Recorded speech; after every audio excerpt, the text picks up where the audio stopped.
قبر دا تاسو چې ورته کوم منکر حدیث وای دوی عذاب قبر نه مني او موږ تاسو چې عذاب قبر شته په دې باندې ما ترڼا واچوي په دې درې پوښتنو بس تاسو لپاره کافي ده. ښه مننه علامه مل چې غوږ ونیسه جواب درکړم. د دې خور اوله پوښتنه دا وله چې مسجد ته تلل بالکل یوه زنانه کولی سي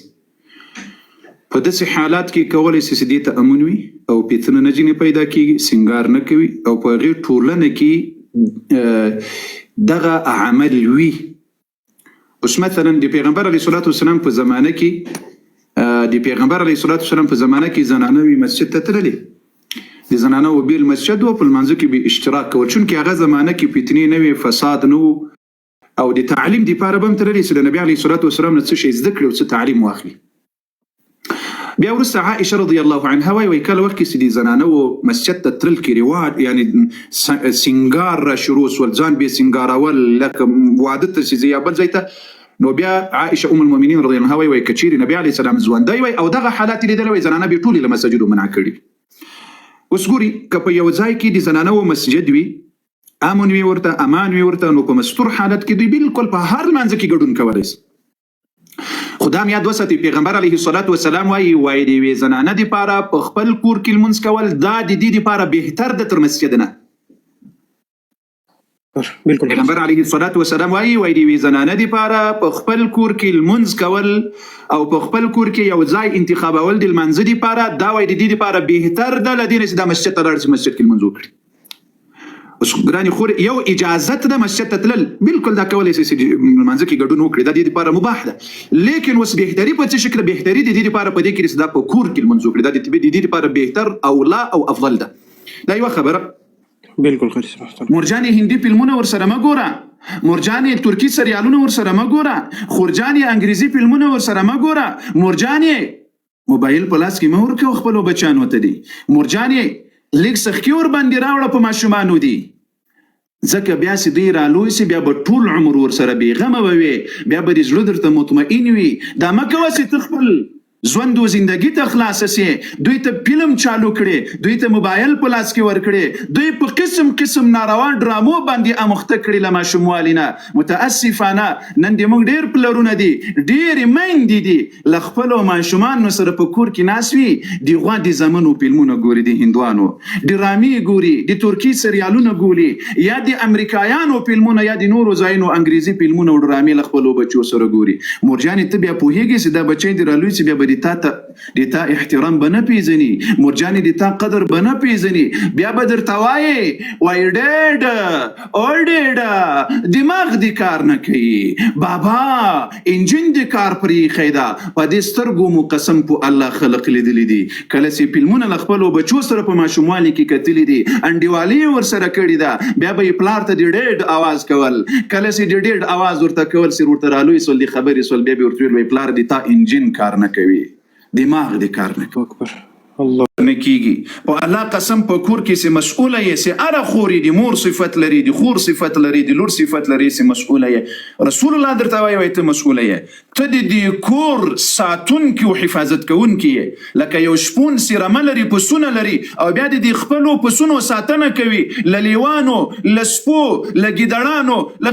قسم ځناورو د خپل رمي ساتنه او حفاظت کوي. مورجانې د تا صفت دا ده چې د خپلې کورنۍ د خپلو اولادونو حفاظت او ساتنه دي وکړي. مرجاني رسول الله درته وایي والمرأة راعية في بيت زوجها د خپل خاوند په کور کې ته مسؤله یې د خاوندي کور ته د خپلو بچو مسؤله یې ته د خپلې بچې نر وي لور وي د دې مسؤله یې الله به پوښتنه درنه کوي ومسؤولة عن رعيتها. که د تا په کور کې د تا لور اصلاح سوله ښه تربیه دې ورکړله زوی لمسی د ټولو ته دې ښه تربیت ورکړله الله جل وعلا قرآن عظیم شان کې وعده در سره کړې ده وعد الله المؤمنین والمؤمنات جنة تجري من تحتها الانهار. الله وایي ما له دغه کسانو سره چې یو بل ته د نیکي امر کوي له بدي نه منع کوي جنتونه مې ورته تیار کړي دي. اکبر ګرانې خورې او ګرانې مورې په دې کې شک نشته د فتنو وخت ده د فساد وخت ده ګرانې خورجانې ګرانې مورجانې خپله دیم په سر باندې ټیکری د حیا اوار کړه خپله دروازه د حیا دروازه جوړه کړه خپل کور دی د ام المؤمنین خدیجة الکبرى رضی الله عنها کور جوړ کړه خپل کور دی د عائشه رضی الله عنها د حفصه رضی الله عنها د ام سلمې رضی الله عنها د فاطمه الزهراء رضی الله عنها د ام کلثوم د رقیه د زینب کور جوړ کړه د حیا څادر دی په دروازه را جوړن کړه په خپل سر دی د حیا ټیکری اوار کړه خپل بچو ته خپل لورانو ته د حیا تربیت ور کړه رب العالمین جل وعلا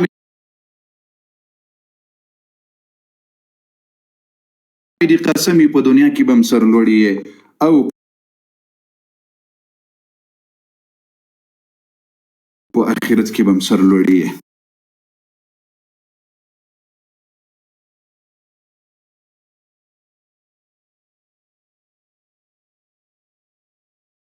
مسؤلیت نه ده ډیر درون مسؤلیت ده دی الله دی پیغمبر صلی الله علیه وسلم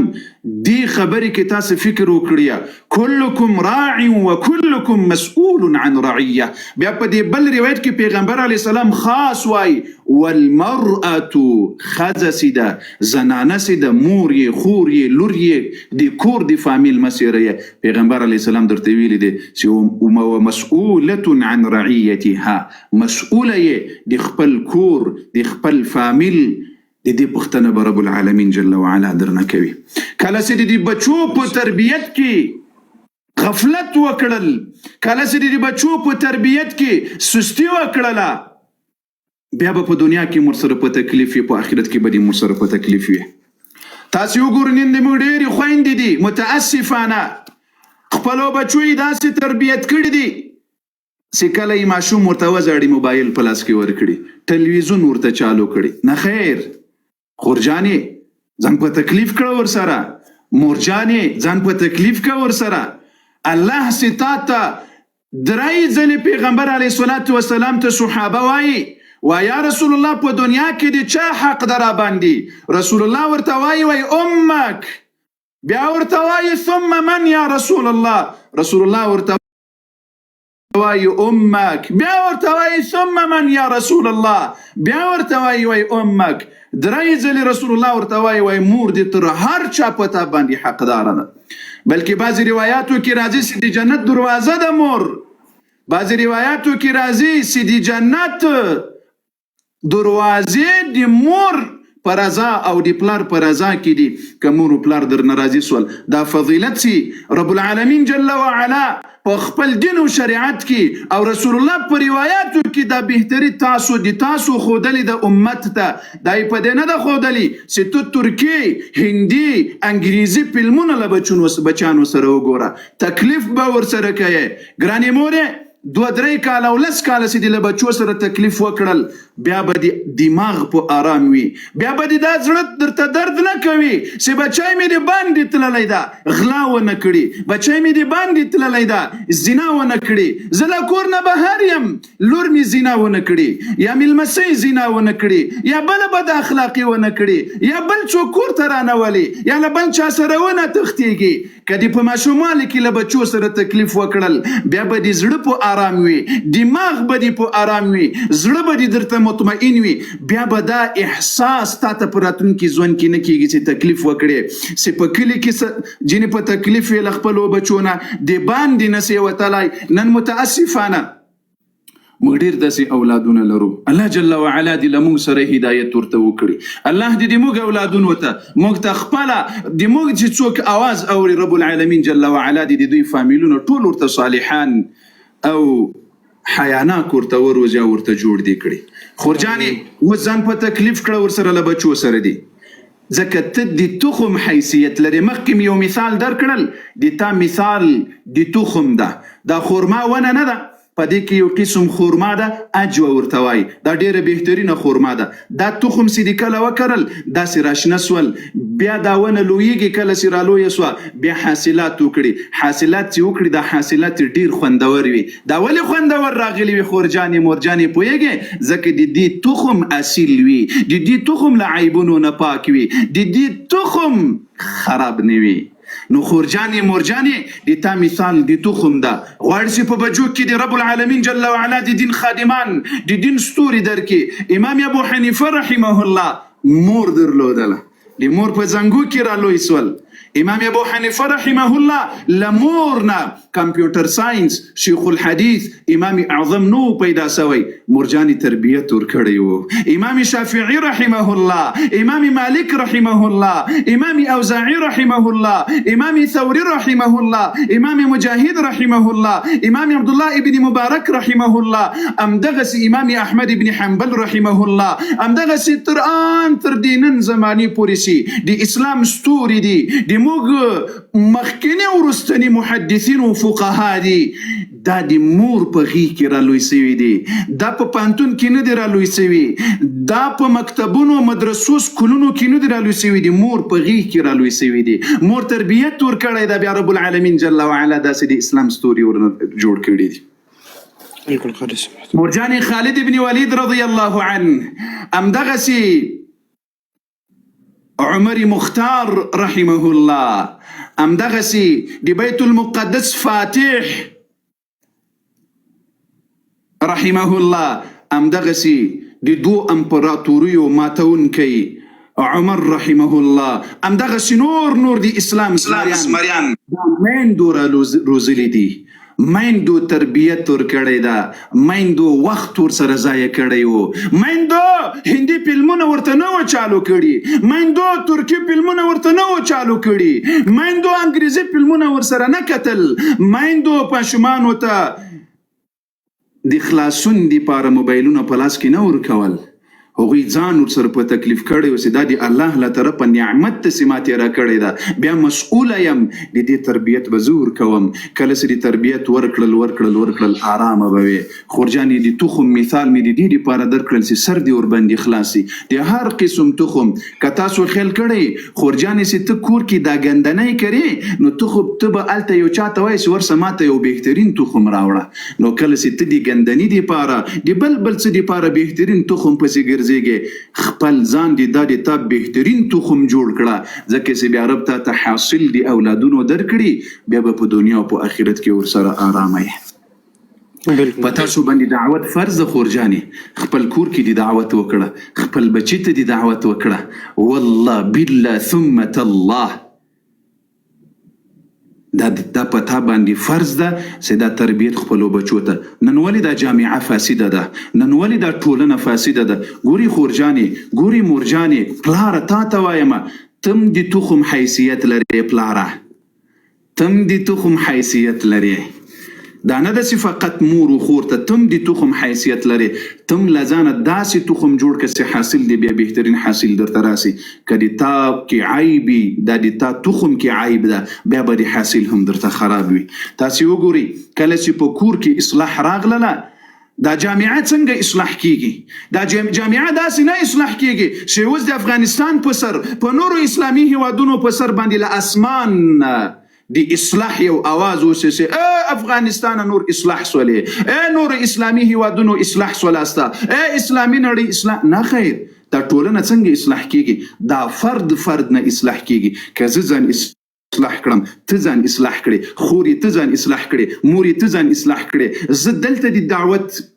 په مخ باندې یوسم مورجانې ته په کور کې دعوت شروع کړې خورجانې ته خپلو بچو ته دعوت شروع کړې پلاره ته خپلو بچو ته دعوت شروع کړې وغیره وغیره نو کله چې انفرادي اصلاح راغله د ټولنې اصلاح اجتماعي اصلاح خود به خود راځي چې کور اصلاح سي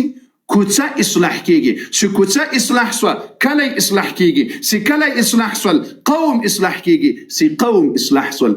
وطن و هیواد اصلاح کیږي خود به خود به ټولنه په آرام باندې وي نن ولې ټولنه فاسده ده نن ولې د موږ ځوانان فاسد دي نن ولې د موږ ځوانان فاسد دي د ما مورجانې په ماشوموالي کې هندي فلمونه کتلي له بچو سره د ما مورجانې د ما خورجانې هندي فلمونه هندي سریالونه د غوا د زامنو فلمونه د ترکیې فلمونه د انګریزانو فلمونه او ډرامې له خپلو بچو سره کتلي دي نن ځکه په خپلو بچو کنټرول نه لري نن ځکه د موږ بچان راولاړېږي پلرونو سره داسې قسم جواب وایي چې هغه پلار ورته حیران پاته وي پلاره اوس مه خفه کېږه ځکه تا په ماشوموالي کې تربیت نه ده ورکړی تا وخت ورسره نه ده ځای کړی مورجانې خورجانې باندې تا ورسره وخت نه د ضایع کړی. رب العالمین جل وعلا وایي والمؤمنون والمؤمنات بعضهم اولیاء بعض. مؤمنان سړي مؤمنان ښځې دوی یو دی بل دوستان دي. کار څه شی دی؟ رب العالمین یأمرون بالمعروف. الله جل وعلا وایي چې یو بل ته به په نیکۍ باندې امر کوي. دا دعوت په هر مؤمن مسلمان باندې فرض ده. دا به یوازې شفیع الله په میډیا کې خپل اواز نه اوچتوي، دا به یوازې پلانی او پلانی نه. ای مؤمنه مسلمانه چې د رسول الله امتي ځان ته وایه دعوت په تا باندې فرض و لازم ده په خپله اندازه باندې. یوه خبر د علماو خپله اندازه ده، په خپله اندازه به علمي دعوت کوي. له علماو رالاندې چې د کومې مستوا خاوندان دي په خپله اندازه. ای ځوانانو تاسې به په خپله اندازه، ای خویندو میندو تاسې به په خپله اندازه محفل ته لاړلې، واده ته لاړلې. خورجانې په هغه واده کې د دومره یو خبره په وس کې وه چې نورو خویندو میندو ته ووایاست چې ای خویندو ای میندو تاسې غمي یاسته، تاسې لکه د سپینو زرو، تاسو لکه د سرو زرو، تاسو لکه د لالو جواهرو داسې حیثیت لري. تاسو د ام المؤمنین عائشه رضی الله عنها بچان یاست، تاسو د ام المؤمنین خدیجه رضی الله عنها بچان یاست، تاسو د فاطمه الزهرا صلوات الله وسلامه علیها بچان یاست. تاسو لزانونه داسې شیان جوړ کړي، تاسو لزانونه د هغو بچانی جوړ کړي. په دعوت کې، په محفل کې، په واده کې خورجانې دعوت وکړه. بیا چې کله راغلی خپل کور کې د دعوت وکړه چې څومره د وس او طاقت وي هماغه دعوت وکړه. دا په تا باندې فرض ده تر څو پورې د موږ تاسو انفرادي اصلاح وسو او د ټولنې د اصلاح کوشش وکړو. اول صفت دا ده یأمرون بالمعروف، په نیکي به امر کوي. وینهون عن المعروف، له ناروانه به یو بل راګرځوي. له څه شي نه؟ له ناروانه به یو بل راګرځوي. د دې مؤمنو ښځو او د دې مؤمنو سړو صفت همدا ده. ويقيمون الصلاة ويؤتون الزكاة، لمنځ به قائموي، زکات به ادا کوي، د الله خبره به مني، د رسول الله خبره به مني. ای خویندو ای میندو الله جل وعلا دې په دې خبرو باندې موږ تاسو ټولو ته د عمل کولو توفیق را نصیب کړي. پیغمبر علیه الصلاة والسلام وایي أيما امرأة ماتت وزوجها عنها راض دخلت الجنة. کور دې داسې کور جوړ کړه، کور دې داسې کور جوړ کړه خورجانې مرجانې، ځکه دا د تا اولنی مرکز ده چې ته خپل بچي حیاناک وروزي. اول دې دا خپل کور ماحول برابر کړه. کله چې د کور ماحول برابر سول نور د خپله زندگی خپله برابریږي. اوس تاسې وګورئ نبی علیه الصلاة والسلام وایي دا میډیا کې چې کومې خویندې او میندې دي خپل عکسونه نشروي، یا د څو پیسو دپاره یا د شهرت دپاره میډیا ته راغلی دي. خورجانې دغه یو وعید خو واوره، کمی نورې خبرې نه منې را سره. که راته وایې چې ملا ضد کوي یا ملا تنگ نظره ده یا پلانی ده او پلانی ده، خورجانې د رسول الله صلی الله علیه وسلم خو به نه و تنگ نظری. پیغمبر علیه الصلاة والسلام څه درته وایي؟ وایي په کومه ښځه کې چې دا څلور صفته پیدا سول دا به د جنت بی تر سپنګو نه کړي. الله اکبر الله اکبر. ای خورجانې ای مرجانې ای په میډیا کې چې څومره خویندې یاست له لورېدنې درته وایم، په الله قسم له لورېدنې درته وایم. تاسې وګورئ وایي هغه زنانه چې تنګې جامې اغوندي، تنګې جامې او د بدن اعضا یې پکې ښکاره کېږي. د بدن اعضا دې ته وایي داسې تنګې جامې، بدن نس شاوخوا مخه دا یې پکې ښکاره کېږي. دومه چې داسې نرۍ جامې اغوندي غاړې پکې ښکاره کېږي، نور بدن یې پکې ښکاره کېږي. او بیا د باندې راوځي، د باندې خلق ته د خپلې غاړې ښکاره کوي، خپل مخ ښکاره کوي، ویښتان ښکاره کوي چې ځوانان ځان ته را مائله کړي او یا ځان نورو خلقو ته مائله کړي چې وګوري ما ته خو وګوري. الله اکبر. پیغمبر علیه السلام وایي دا قسمه ښځې به د جنت بوی وایي ونه ګوري. ای خورې ای مورې د الله خاطر وکړئ، په خپلو ځانو مرحم وکړئ، د الله جل وعلا خاطر وکړئ. ځوانانو ته وایم ای ځوانانو، ثعلبه رضی الله عنه دا یو واقعه عجیبه را یاده سوله، خو په دې موضوع کې دا د موږ ځوانان ورته فکر وکړي. ای ځوانانو ځان ته د رسول الله امتیان وایاست، ځانونه د رسول الله امتیان بولي. ثعلبه رضی الله عنه دا هغه صحابي د نبی علیه السلام یو ورځ ورته ویل وایي ای ثعلبه لاړ څه پلانی کار وکړه. دا صحابي د نبی علیه السلام په امر دغه په کار پسې راغلی چې نبی علیه السلام راته ویلي دي د صحابه خو فقیران ول د هغوی په دروازو باندې دروازې نه ولې د کور دروازې نه ولې نو دا صحابي را روان ده پردې ولې پرده به یا باد پورته کړي یا به څه شوي نو دا صحابي کله وخت کې چې را روان ده نو د یو صحابي دروازه خلاصه ده د هغه زنانه حمام کې ده تشناب کې ده یا به سر پرې مینځي نو دو ورته کتلي دي د اوله سر چې ورته کتلي دوباره یې بیا ورته وکتل کله چې بیا ورته کتلي دي نو په دې وخت کې ور یادېږي وایي ته رسول الله په څه شي پسې لېږلی یې او تا کوم کار وکړل ښه راته متوجه سي مسلمانانو ورونو ښه راته متوجه سي دا صحابي له دغه ځای نه روانېږي وای په خدای قسم که زه په دغو سترګو رسول الله ته بیا وګورم تر څو چې رب العالمین جل وعلا بښنه نه یې راته کړي الله اکبر زه به وای په دې سترګو څنګه رسول الله ته ګورم چې وای ما په دې سترګو پردۍ ښځې ته کتلي دي پردۍ ښځې ته خو یا بې سر ته کتلي یا بې مخ ته کتلي یا بې غاړې ته کتلي دا صحابي ځي له مدینة المنورین ځي د غرونو منځ ته ځي نبی علیه الصلاة والسلام ډېر شپې بعد په دې ورځ خو نبی علیه السلام صحابه ورته ویل وای ورسې الې په دې ثعلبه پسې وګرځې مدینه کې ما په یو کار پسې لېږلی دا څه سو صحابه پسې وګرځېدل په ټوله مدینه کې پیدا نه کړل چې پیدا نه کړل بیرته راغله چې یا رسول الله دا خو په مدینه کې نشته نبی علیه السلام هم پسې پرېښودل تر 4 ورځو کم و زیات نبی علیه الصلاة والسلام د ثعلبه رضی الله عنه په اړه صحابه ورته څه نه ویل په دې 4 ورځو کې دی د دې غرونو منځ ته تللی و ټوله شپه ورځ به رب العالمین جل وعلا ته ژړل ای مسلمانه څه شی یې کړي وو زنا یې نه وه کړې ای مسلمانه بلې ښځې تې نه ویلې چې پیشنمیټ کې پرتوګ وباسه ای مسلمانه ای ځوانه بلې ښځې تې نه ویلې چې مخه دې راښکاره کړه ویښتان وغیره وغیره دغه څه شی کړي و را روان و یوې زنانه ته یې وکتل فقط د هغې سر ویښتان مخ ته یې کتلي دي نو اوس دا صحابي لاړل 4 ورځې د چغې بغارې وهلې